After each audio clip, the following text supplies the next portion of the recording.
tanné, j'espère. Tu es tanné, fatigué comme moi.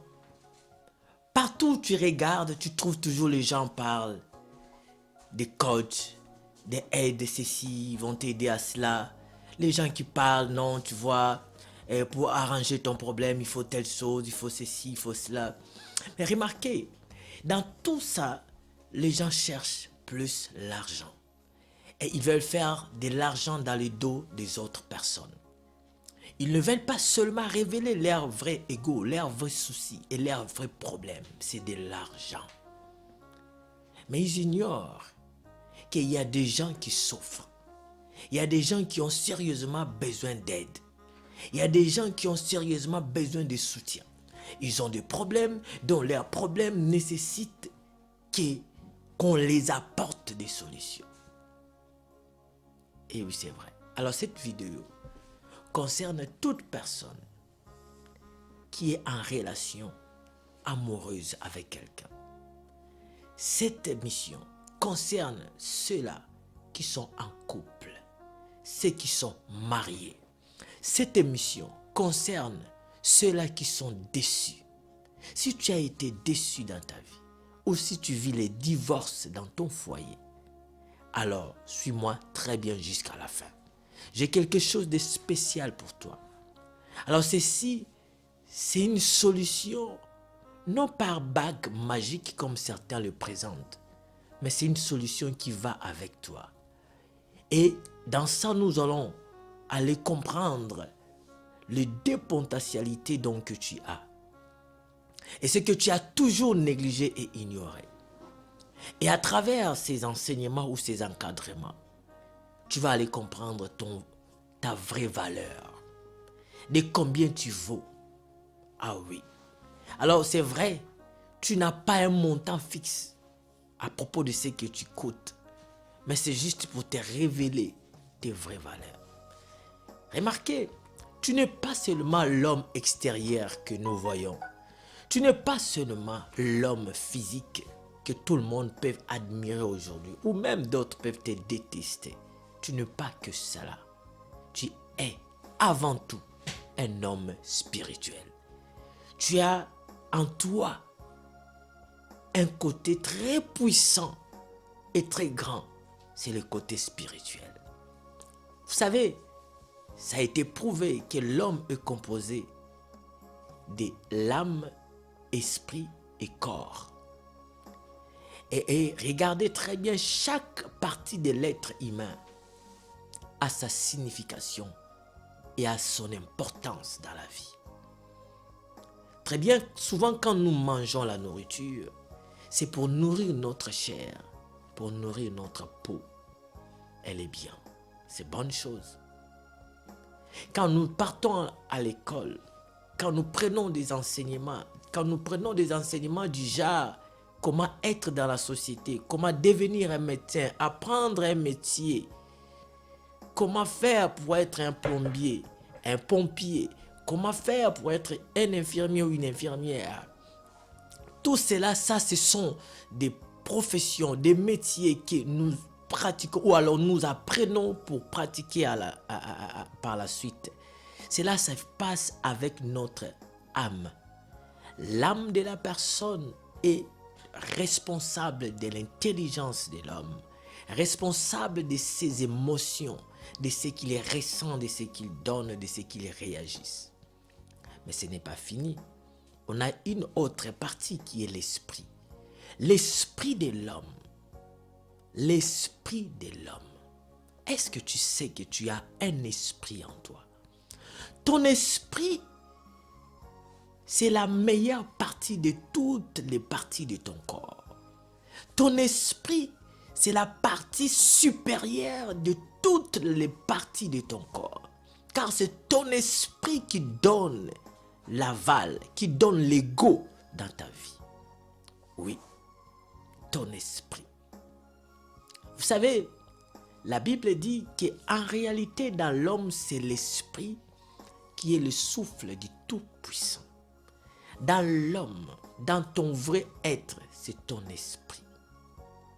C'est ton esprit.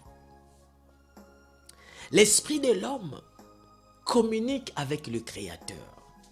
L'esprit de l'homme communique avec le Père. Écoutez, il est écrit que nous sommes créés à l'image d'Élohim. Il est écrit, au commencement, Élohim dit, faisons l'homme à notre image et à notre ressemblance autant pour moi. D'autres parlent, faisons l'homme à notre image, qu'il soit notre vis-à-vis. En d'autres termes, qu'il nous ressemble. Oui, j'aime aussi cette expression de ressembler. L'homme étant créé à l'image d'Élohim d'El Shaddai, il faut savoir que l'homme communique avec le Tout-Puissant, le Créateur. Et comment est-ce que l'homme communique avec le Tout-Puissant, le Créateur? C'est à travers son esprit, à travers les Saint-Esprit. En fait, l'esprit de l'homme communique avec l'esprit du Père, l'esprit du Créateur. Or, l'esprit du Créateur, c'est celui que nous appelons le Saint-Esprit. Le Saint-Esprit, c'est lui qui exerce la puissance d'Élohim. C'est lui qui exerce la force du Tout-Puissant. Au commencement, Elohim Yahweh a dit que la terre soit. Il a dit que la lumière soit. Et la lumière fut. Qu'est-ce qui a fait en sorte que la lumière soit? C'est la puissance du Saint-Esprit. C'est le Saint-Esprit qui s'était mis en action pour accomplir ce que le Père avait dit. Voilà pourquoi vous allez remarquer dès le commencement, le Saint-Esprit s'est mis en mouvement, s'est mis en action. Parce qu'il devait exercer la puissance du Père. Car Elohim agit par son esprit, qu'on appelle le Saint-Esprit. Remarquez bien aimé dans Adonai. La Bible dit, au commencement, la terre était informe et vide.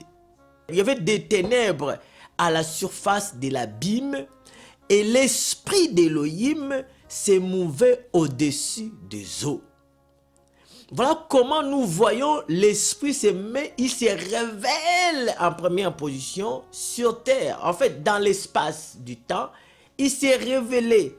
On dit l'esprit d'Elohim se mouvait au-dessus des eaux. En d'autres termes, c'est l'esprit d'Elohim demeurait au-dessus des eaux dans d'autres traditions. Cela nous amène à aller comprendre que l'esprit d'Elohim qui s'est mouvé au-dessus des eaux, au commencement, avait pour but de réaliser toutes les paroles de Yahweh. Remarquez, Elohim le Père a l'idée et il parle. Et au nom de son Fils, le Saint-Esprit réalise.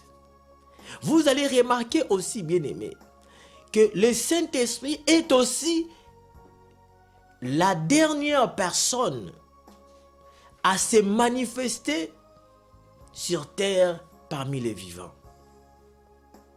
Voyez-vous, au commencement c'était lui, c'est-à-dire la Bible, le Saint-Esprit se mouvait, l'Esprit d'Elohim se mouvait au-dessus des eaux, et à la fin, Yeshua a dit, il est avantageux que moi je m'en aille, afin que le consolateur vienne. Je vais prier le Père pour qu'il vous envoie un autre consolateur qui sera avec vous et qui va demeurer en vous. Alors, ce consolateur-là, c'est le Saint-Esprit qui est aujourd'hui en nous et avec nous. J'aime ça. Il est en nous et avec nous.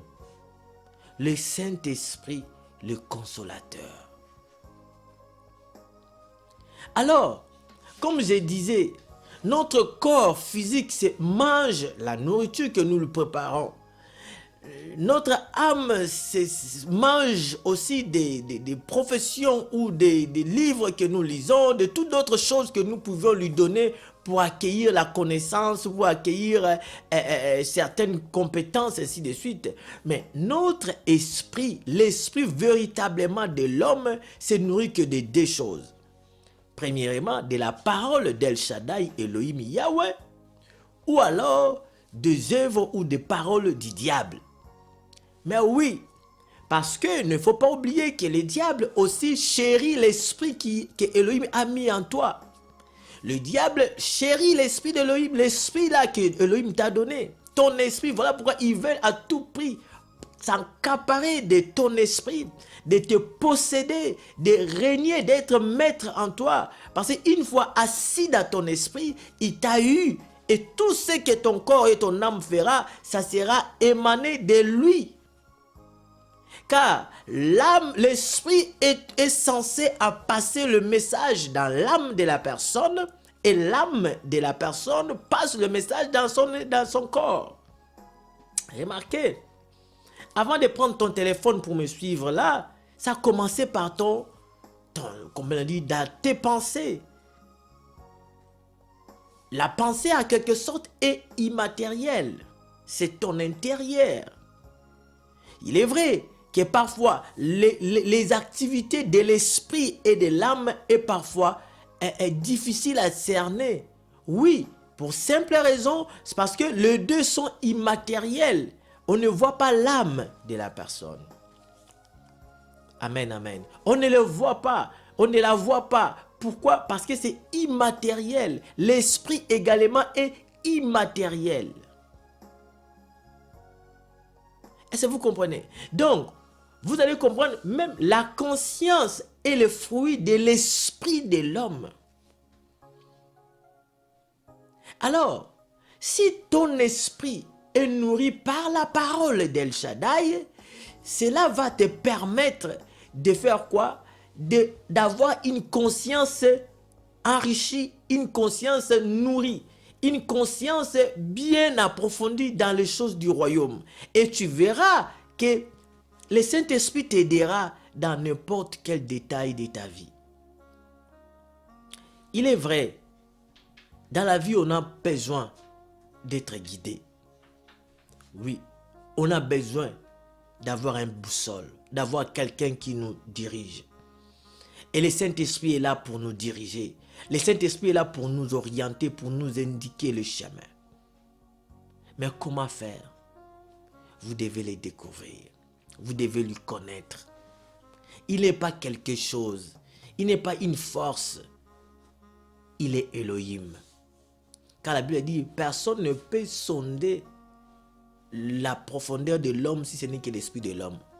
Et de même, personne ne peut sonder la profondeur de Elohim Yahweh si ce n'est que l'esprit de Yahweh lui-même ou Yahweh lui-même. Donc, l'esprit d'Elohim, c'est Elohim lui-même. Donc, le Saint-Esprit, c'est Elohim lui-même.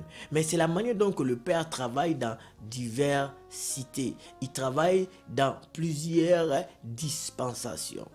Et cela, c'est pour nous accommoder. C'est là pour accomplir aussi sa volonté dans nos vies. Alors, remarquez aujourd'hui, je parlerai avec toi les 4 points ou les 4 types d'onction du Saint-Esprit.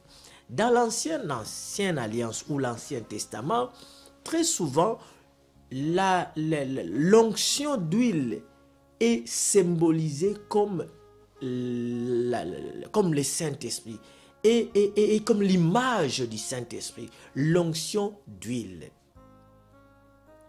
Et vous allez remarquer, on pourra parler de plusieurs types d'onction, des types d'onction d'huile dans l'Ancien Testament ou dans les Écritures. Alors, moi, aujourd'hui, je vais vous présenter les 4 types. Et dans ces 4 types, suivez bien cette émission. Aujourd'hui, peut-être là, en direct, on va présenter le premier type ou 2 types et les 2 autres peut-être à la fin, dans d'autres émissions. Amen. Alors, donc, si vous regardez très bien, vous allez constater qu'il y a des... Comment on appelle ça? L'huile, l'onction d'huile est souvent vue comme la présence de l'Esprit. Et je vais souligner une chose ici. Dans l'Ancien Testament, l'Esprit de Yahweh, l'Esprit de Elohim, que nous appelons aujourd'hui le Saint-Esprit ou l'Esprit Saint, il n'habitait pas dans des hommes ou dans l'homme. Il ne demeurait pas dans l'homme. Alors, très peu de gens, mais qu'est-ce qu'il faisait? Il venait, il travaillait sur les gens et il partait. Il venait, il travaillait et il partait. Parce que la promesse était qu'il viendra au temps de la fin et il habitera sur nous. Il sera avec nous. Alors ce temps était prévu le jour où Yeshua lui-même, Yeshua viendra sur terre et Yeshua payera le prix de péché de l'homme. L'homme pourra maintenant être justifié de cohabiter avec l'esprit d'Élohim. Parce que Elohim Yahweh est saint. Il est parfait. Il n'aime pas les péchés. Et alors, qu'est-ce qui se passe? L'homme étant un pécheur, le péché de l'homme lui séparait avec El Shaddai. Oui, voilà pourquoi la Bible dit tous sont péchés, tous ont péché et sont privés de la gloire d'Élohim. Ah, voyez-vous? Et il est écrit, le salaire du péché c'est la mort, mais les dons gratuits d'Élohim, le pardon du péché à Yeshua Mashiach, c'est la vie éternelle. Voyez, car la vie éternelle, donc le pardon de nos péchés en croyant à Yeshua, c'est ce qui nous apporte la vie éternelle. Cela est un don gratuit du Père. On appelle ça un don. Pourquoi? Parce qu'il y a quelqu'un qui est mort à notre place pour nous donner l'accès à ce salut. Amen. Il ne faut pas oublier que le salut, c'est un homme. Le salut, c'est Yeshua Mashiach. Il est rentré dans la maison des Zachée. Il a dit aux gens, le salut est entré dans cette maison aujourd'hui. Ah oui, il était rentré. Oh, qui entrait dans la maison des Zachée ce jour-là? C'était Yeshua Mashiach. C'est lui le salut. Amen, amen. Alors, si nous prenons avec vous même Actes des Apôtres, chapitre, si vous prenez encore 2 à 17, il dit,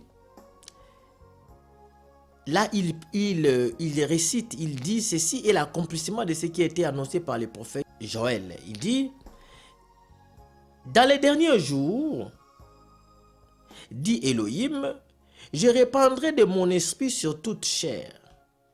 Vos fils et vos filles prophétiseront, vos jeunes gens auront des visions et vos vieillards auront des songes. Ici, les apôtres, après avoir été remplis du Saint-Esprit, ils nous rappellent qu'il y avait une promesse qui était déjà promise. Il y avait une prophétie en même temps. Ah oui, qui était annoncée que dans les derniers jours, dit Elohim Yahweh, je répandrai de mon esprit sur toute chair. Vos fils et vos vieillards, vos fils et vos filles prophétiseront, ainsi de suite. Donc, c'est sur tout esprit, toute chair, pardon, que Elohim devait faire répandre son esprit. Nous allons rentrer tous dans les détails de tous ces passages-là au cours de notre émission. Amen, amen. Donc, vous allez remarquer que dans la Bible, il y avait 4 types de personnes qu'on le mettait de l'huile, qu'on pratiquait l'onction d'huile sur eux. Il y avait les lépreux, il y avait les sacrificateurs, c'est-à-dire les souverains et les sacrificateurs, il y avait les rois, il y avait même les prophètes. Oui, 4 types. Et ces 4 types d'onction nous réservent aussi beaucoup de mystères cachés. C'est ce que j'aimerais un peu m'entretenir avec vous. Ah oui. Alors, remarquez une chose. Parlons maintenant de l'onction des lépreux. Parce que les lépreux, on les mettait d'huile. Remarquez une chose. La Bible dit ceci. Que tout ce qui est écrit, ou tous ceux qui sont écrits, sont écrits pour notre instruction. Ou alors, ceux-là ont été écrits pour notre instruction. Alors, la parole ne se limite pas seulement pour notre instruction, mais nous dit encore plus loin.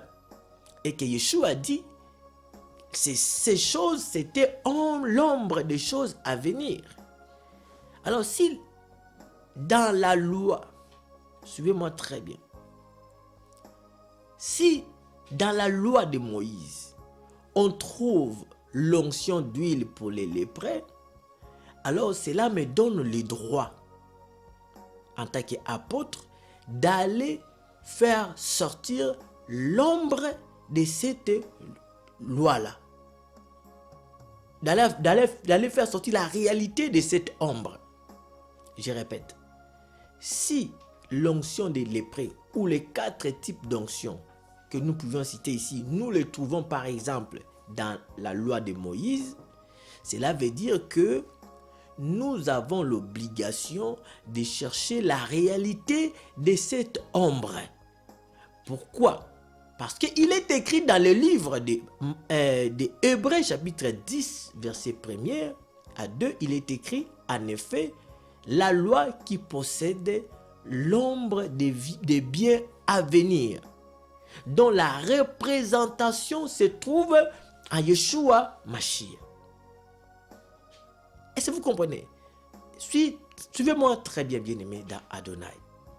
Vous allez peut-être me dire, mais comment tu vas prendre telle chose et puis tu vas venir nous amener ça dans notre époque, nous dire que non, l'onction d'huile des lépreux représentait telle chose. Oui, je me permets parce que j'ai des écritures qui me donnent droit d'aller chercher la réalité de cette ombre. Donc, comme j'ai dit tantôt dans Hébreux là, 10 verset 1er, j'ai aussi Colossiens. Ok? Donc, j'ai des écritures qui me soutiennent pour commencer. J'en ai beaucoup même, je peux donner. Mais je prends seulement ces 2 écritures, même pour Colossiens aussi. Colossiens nous dit même que, même concernant, il dit que personne donc ne vous juge au sujet de manger ou de boire, ou au sujet d'une fête, d'une nouvelle ligne, ou de sabbat, ainsi de suite. C'était l'ombre des choses à venir, mais le corps est en Mashiach. Là même, on va les développer dans certains exemples qu'on va parler, parce qu'il nous parle des choses, ok? Mais remarquez, dans Hébreux 10, verset 1er, je ne vous ai pas donné les passages de Colossiens, Colossiens 2, 16, 17. Alors, remarquez bien aimé, dans Hébreux chapitre 10, il dit, en effet, verset 1er, en effet, la loi qui possède une ombre des biens à venir et non l'exacte représentation des choses ne peut jamais par les mêmes sacrifices qu'on offre perpétuellement chaque année amener les assistants à la perfection. Donc ici on nous dit que mais la loi ça possède l'ombre, un nombre des biens à venir. Quel est ce bien à venir? Et il nous dit que non, et non l'exacte représentation des choses. C'est-à-dire que quand moi je vois l'onction d'huile qui se faisait dans la loi, je considère que ça c'est dans l'ombre. Et Hébreu me dit que l'ombre là, ce n'était pas l'exacte représentation des choses. Et donc, quelle est l'exacte représentation de cette affaire-là? Alors je le trouve dans la personne de Yeshua, on va l'expliquer comment cela a été fait. J'aimerais que vous compreniez ça, c'est de base que j'aime toujours mettre ça quand je vais aborder un nouveau enseignement. Pour ne pas que les gens me lapident en disant l'homme là prend des choses, il aime toujours nous amener l'ombre, réalité, ainsi de suite. Oui, c'est ainsi que les Écritures fonctionnent. Ok? Alors, et dans Colossiens, on nous dit que c'était l'ombre de choses à venir, mais le corps à Mashiach. Donc en réalité, la loi vraiment, vous allez trouver, c'est l'ombre des choses à venir, dont la réalité c'est à Yeshua Mashiach. Merci. Et vous allez voir dans l'onction des lépreux, qu'est-ce qui s'est passé? Dans l'onction des lépreux, vous allez voir, il y a 2 choses. Ok? Suivez-moi très bien.